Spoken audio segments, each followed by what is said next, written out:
Is that the kind of response you want from a federal agency? No, that is not the response you want from any agency, especially federal agencies. A concern Senator Hickenlooper shared during a recent Senate hearing on Capitol Hill. I hope that you will commit towards more transparency, earlier release of this information when we have occasions to have concerns. I would add to see if I can scroll through and find some technical bits maybe. Yeah, unfortunate outage there. Let's see here.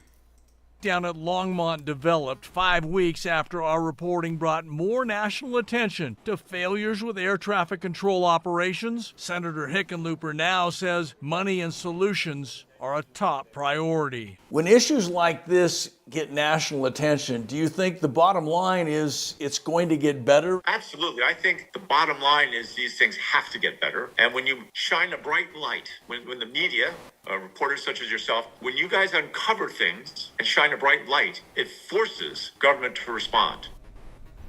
Now, the FAA also telling us it has replaced the radio transmitters that failed last month and also repaired the circuits that broke down. We are looking forward to talking one-on-one with Mr. Bedford if and when his appointment is approved. Always getting answers, Tony. And so anyone else on that or anything else, let us know. Hey, good evening, Jerry. Thanks for joining here. A few people here. Okay. Good evening.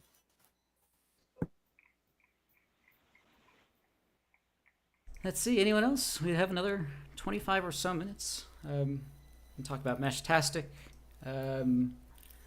radio installations, mobile versus home, field day coming up.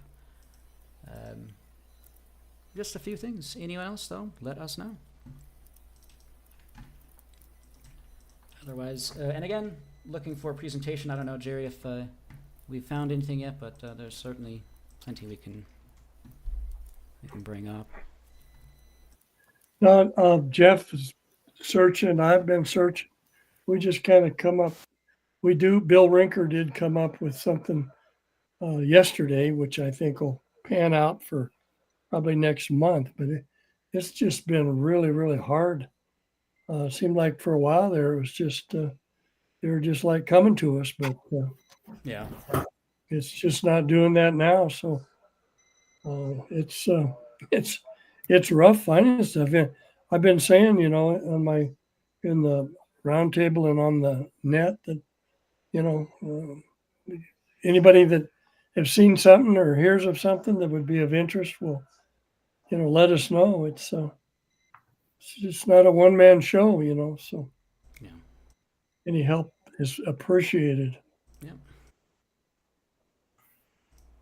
Anyone else? Again, suggestions for presentations this evening. A couple that I brought up was signal intelligence during World War II. Maybe something on Radio Caroline. WWVH, if you're interested in that. Some tower presentation. Presentation on finding interference. From a couple of fellows. Anyone else? If you have a suggestion, or if you like any of those, let me know.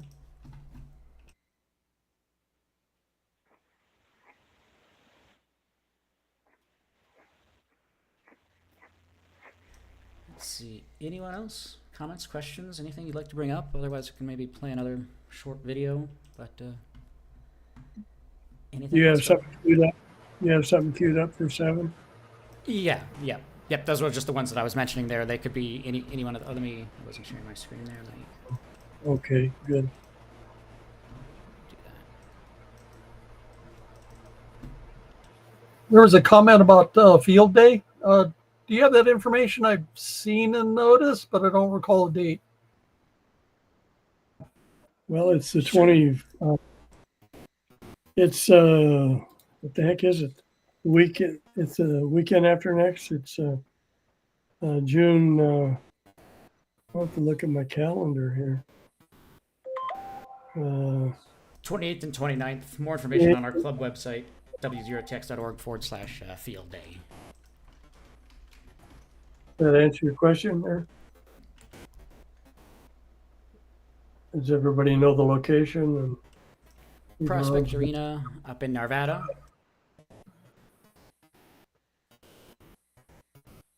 We've been there the last several years. It's on 52nd Avenue, just short of Eldridge Street, if you're familiar with the area out there. So 50 west on 52nd from Ward Road and past the Drake Junior High and probably a short half mile from there, and it's on your right. If you come to the stop sign at Eldridge, you went a little too far. Like the actual address is on, like Jerome said, is on the website. There's some previous pictures. Whoever, Rodney, I think it was, that Yes. answer your question? Yeah. Thank you. How active is that? I'm sorry? How let's call it number of participants and that kind of thing. What's that normally look like? Well, geez, I don't know. Over the 2-day period, we have, I don't know, we have everybody we can sign the book, but I suppose we get, geez, I don't know. We think a couple hundred maybe Yeah. over the wow. 2-day period. Cool. Yeah. Sunday morning, we're gonna launch a Pico balloon, courtesy of Peter. Well, I just think he's on here, I believe.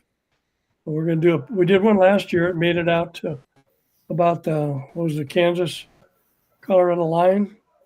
So we're gonna launch another Pico balloon Sunday morning. There, not super early, but before the winds come up, probably 9 o'clock-ish or so, and then we'll track it and see where it goes. Some of these Pico balloons have circled the Earth several times, so it's a kind of fun thing to do. That'll be Sunday morning. Of course, we'll have food, we'll have soft drinks, and like we typically do. Thank you. Okay.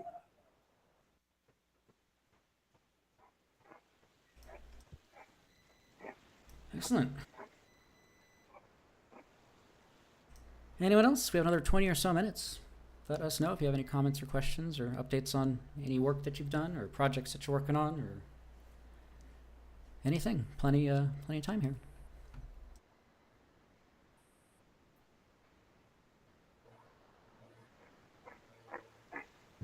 And that's what we'll need help with. So Yes.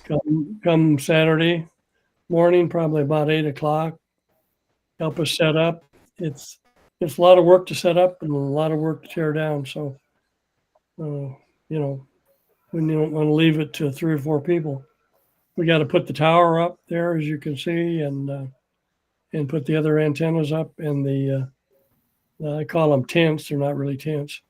Well, the cook tent is an actual tent, but the covers and it just takes a lot of effort to get all that stuff going. So please do come early and lend a hand.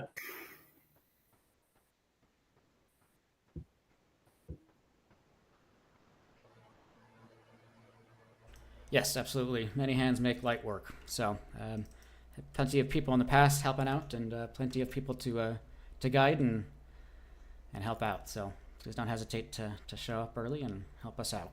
Absolutely. Anyone else? Comments, questions, anything else? Let us know.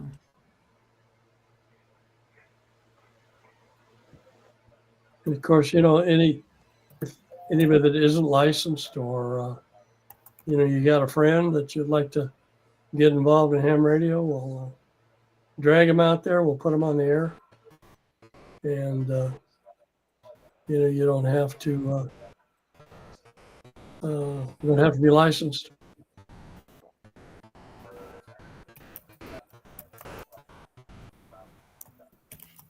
Yeah, absolutely. Great opportunity for that.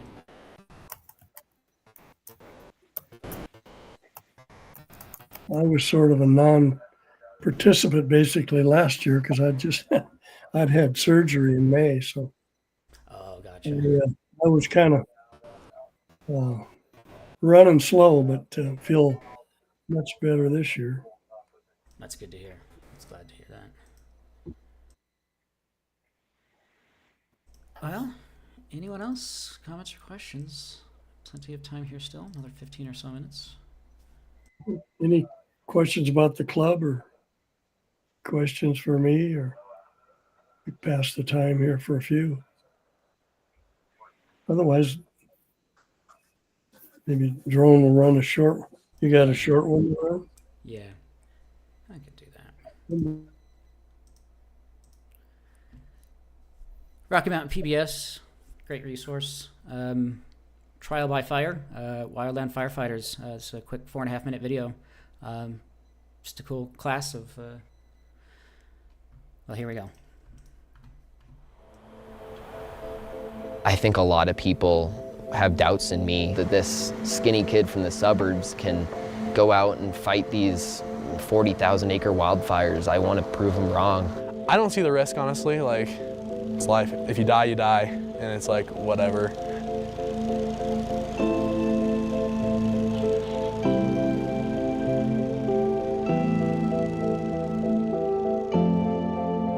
So this is the S190 and S130 program, and that was just all like how the fire behaves. The S190, which we're still working on, is how you fight the fire, that's how you suppress the fire, that's how you control the fire, and how you stay alive doing it. My name is Jalen Armstrong. I am going to Metro State, Denver, next year. Here's a phrase you have to remember if you ever deploy a shelter. Feet to the heat. Wherever the fire's coming, your feet are facing that direction. So if fire's coming this way, you step in, you're gonna turn around, drop, feet to the heat, right? Ready? Deploy, deploy, deploy. I feel like a lot of people might go and party during college, and they might go and, just make stupid decisions, get a ton of student loans. My goal right now is to stay as debt-free as I can, work on my career, and to do wildland firefighting as a summer job. My name is Lisa Coleman, and I am older.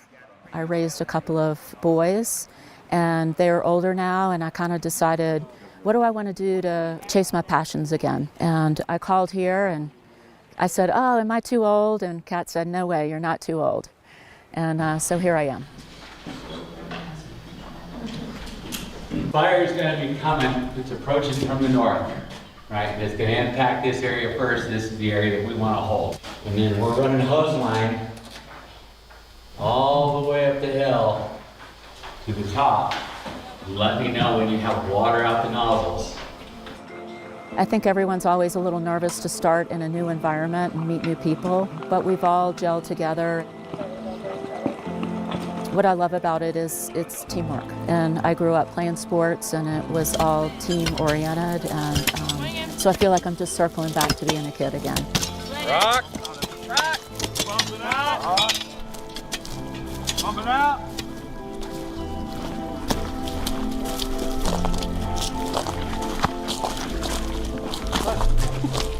This is one of those things that you let the students figure it out, do some troubleshooting, make some mistakes, and so as long as we're always learning, we're getting better. You let them do those things. It takes a little longer. It's easier for us to want to push, but it's better to let them troubleshoot this and figure this out.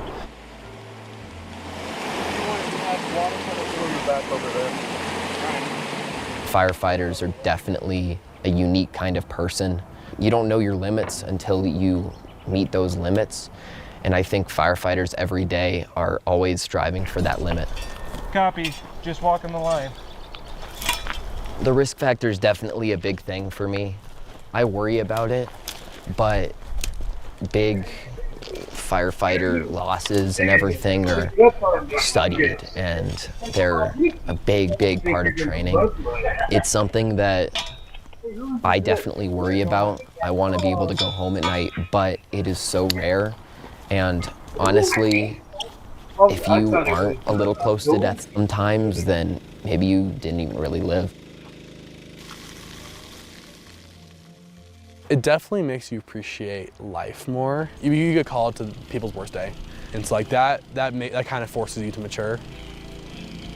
I think it's really important that kids know that society shouldn't put you in a box, that you should do what you want to do, and if it's fight fire, come fight fire, and you don't necessarily have to be the lawyer or the doctor or the financial person. If you're happy, you're going to do a good job at whatever you end up doing. All right, so quick few-minute video there. As we get into the fire season, it's more prevalent now than ever. So 10 or so minutes. If anybody has anything, let us know.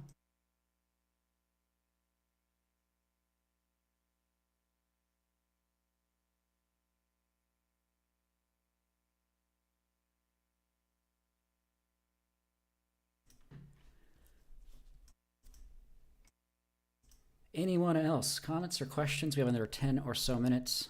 If anybody has a suggestion for this evening's meeting presentation, please let me know. If you have an hour-long presentation, a suggestion, let us know, and we can maybe look through that.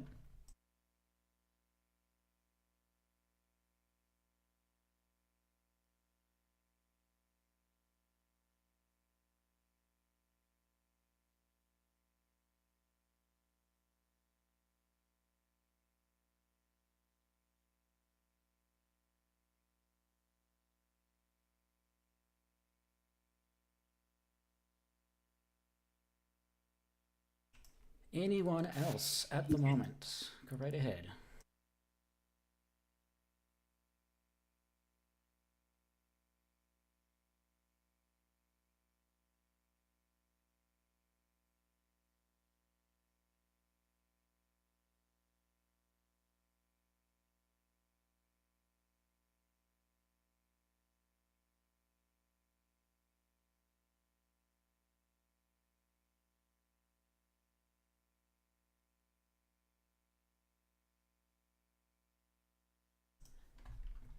Few or so more minutes here. No presentation yet selected for this evening. As mentioned, though, there's quite a few out there. If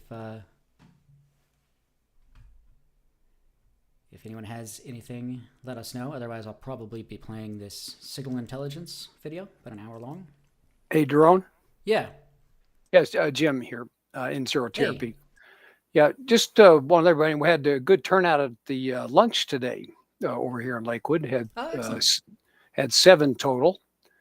And Jerry, the one we had was first time there at the lunch was a blind woman, KG0ROL, I believe is the call sign, Kat, I think. I don't know if she's called you yet or she's going to, just wondering. I've communicated with her, and then she, I didn't know if she was blind or just had, poor sight, but she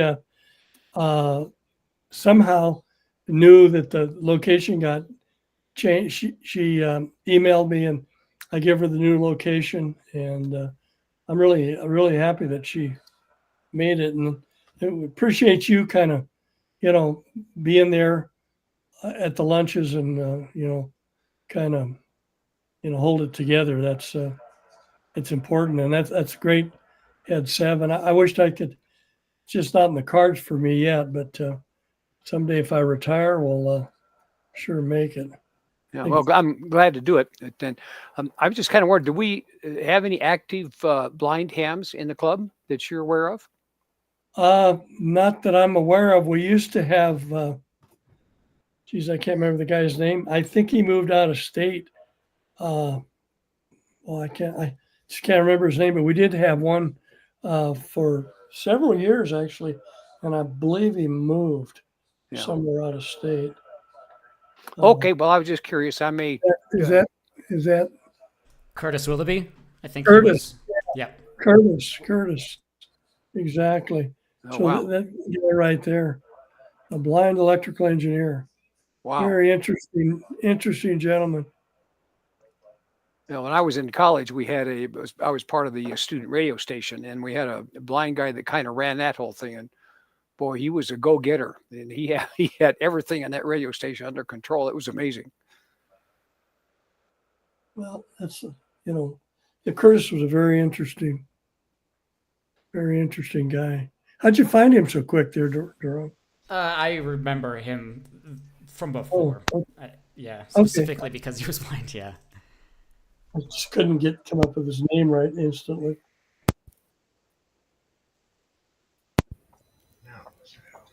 But I think if that answers your question, Curtis is the only one I can recall. Yeah, he did. Now, Kat lives over in, I think, southeast metro area, so I may see if there's a club over there that has, I don't know if Parker Radio Club has any blind hams there, or maybe another club out that way that I think just help her to be able to get in contact with, another ham or two to kind of see how they go about it. Absolutely. And that's all I have. Just wanted to give a quick report there. Well, thanks for that. 7 is real good, huh? Is that kind of the max you've had so far? Yes. There may have been one time before we had 8 a year ago or so, but yeah, 7 is a good number for it. That's the most in recent days for sure. That's good. That's good.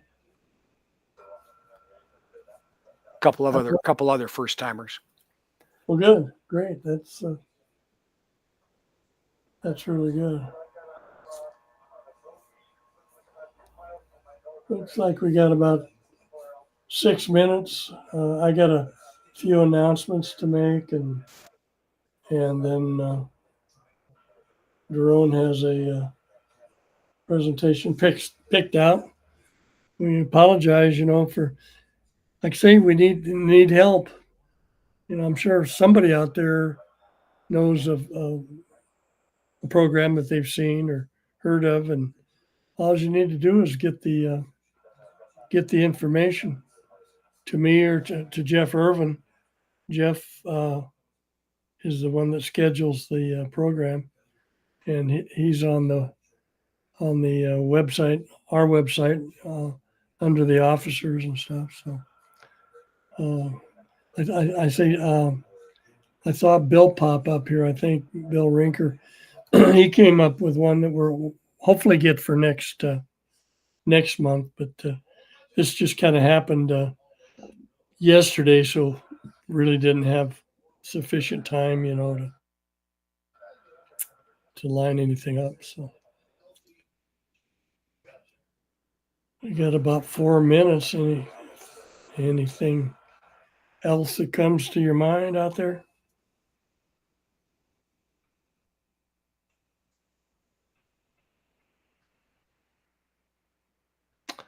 The silence is deafening, huh? Yeah.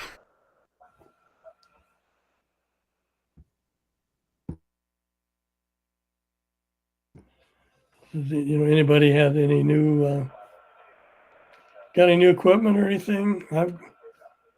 I've got a remote station that I've had for a year or so, been playing with it and enjoying it. I work CW on it mostly. It's out in it's a Flex 6400. It's out in Simla, Colorado, out south of Lyman, and having a lot of fun with it. I've got a end-fed wire on it, and also a 160 meter dipole, which telling Bill, I made one contact on it here a few months ago, and it was wintertime, and the snow and wind took the antenna down. So it was down for quite a while, but now it's back up and going. So, but we're kind of getting out of the 160 meter season. And, I've never opted 160 like I think most hams haven't, just due to the antenna restrictions. So looking forward, I guess, till next season. But it's a lot of fun. I operate it, obviously over the internet with a Flex Maestro here in the shack. So kind of a fun way to go. We kind of talk about, maybe doing something like that for the club at some point in time, but there's a lot of management issues to doing something like that. The station is fairly easy if you've got a place to put it. Fortunately, I had a neighbor here that moved out there, and he's a ham, and so that was my connection. And anyway, just telling you that to pass a little time here. We got about